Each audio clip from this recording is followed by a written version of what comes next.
So for this lecture, we're going to be talking about media coverage of presidential elections, but also the president a little bit as well. Specifically, we're going to be covering the media's role in covering the presidency, the primary, and the general, particularly with a focus on the 2016 election. So just a reminder from a previous lecture, the first thing to realize is that the news is really fragmented. News media is really fragmented and super competitive. As a consequence, this ultimately incentivizes the media to get unique and scandalous takes on issues, particularly as it pertains to presidential elections. Journalists, as a consequence, will then be incentivized to point out flaws in specific candidates, but they also want to give people the stories they demand, stories that tend to be a bit more negative and ultimately sensationalized. So when we talk about the president themselves, the tone of coverage has tended to be negative, and you can see that about 60% of the coverage of presidents is negative. It vacillates somewhat over time, but is overall somewhat negative in tone. But we would expect that in some ways, given what we just talked about, given the media's incentive to sensationalize. Now, shifting over to primaries and the role of the media in primaries, when it comes to how primaries work, academics tend to come down on the side of the party decide. That's a book. This is just the idea that elites within the party decide who the party's nominee will be. But over the past decade, there has really been increasing evidence that the parties are in fact somewhat weak, and elites don't really have enough power within the party to select their nominees. See Donald Trump in the Republican primary of 2016, for instance, right? That wasn't necessarily an outcome that party elites wanted, right? But because the parties are weaker and don't have as much of a say in who gets selected for their nominee, the media then has a greater role. That's in fact what Sabato is arguing. Sabato argues that the press is supposed to help winnow out those weaker candidates, given that party elites aren't really doing it anymore. This is Sabato's logic, at least, that the media will help winnow out those weaker candidates, and we'll get into this a little bit in our discussion section as to whether this is actually happening. But with the idea that the media is winnowing out weaker candidates, it assumes that the media is then focusing on issues of substance, right? But the media doesn't really focus on substance.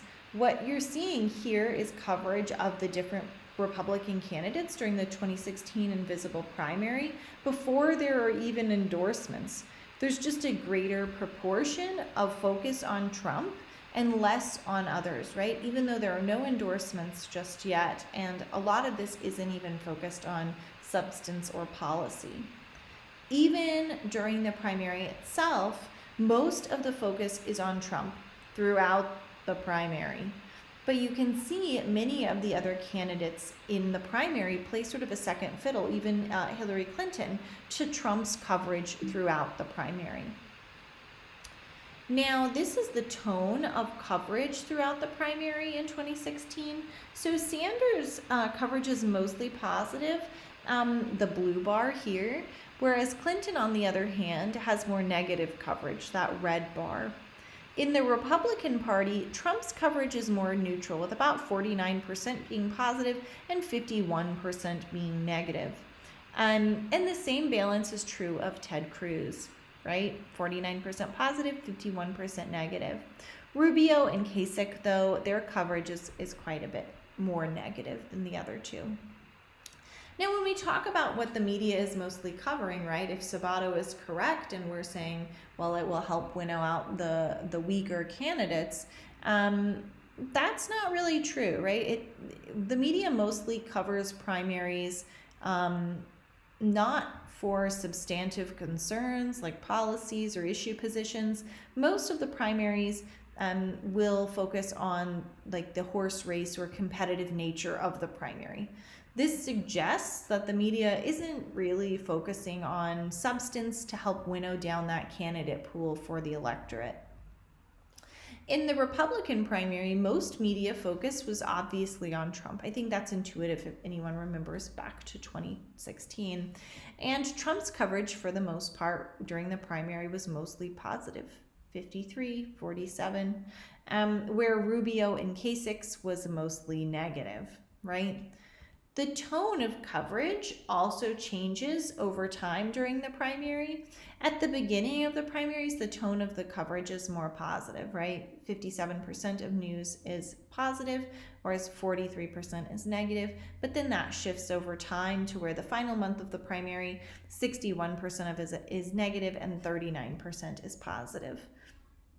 We can also see that the type of content has changed over time. It mostly starts as getting framed as the competitive game, and then that declines somewhat over time. And substantive content, substantive coverage comes up a little bit, but is still quite low and persistently low throughout the primary. Now let's shift over to the general election. What does coverage look like there in 2016? So just to frame this in a broad sense first, overall, we've seen coverage of general elections become more negative over time. In the 1960s, right here, and 70s, coverage is generally more positive than negative. Compare this to the 1980s when things start to shift. And since then, it's become more negative than positive, with the 2000 election being covered in a particularly negative way. Looking at Trump's and Clinton's coverage of 2016, we can see that they're covered in largely equal and negative ways, both positive and negative. Both of them have 87% of their coverage is negative and 13% is positive. But Trump does get slightly more coverage overall throughout the general than Clinton in 2016, as can be seen here, right? Trump has about 52 to 55% of coverage, whereas Hillary's hovers between about 45 and 48.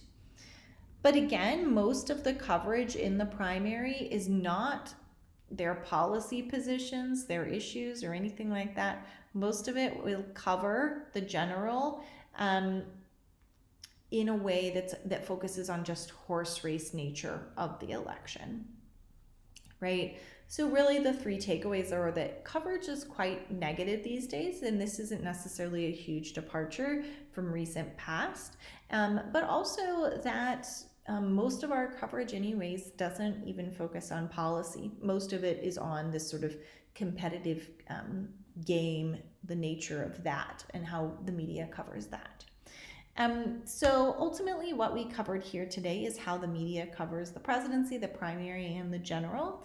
And for your discussion section this week, we're going to talk about negative coverage of the presidency and how that changes with online media now, the role of media parties and primaries, right?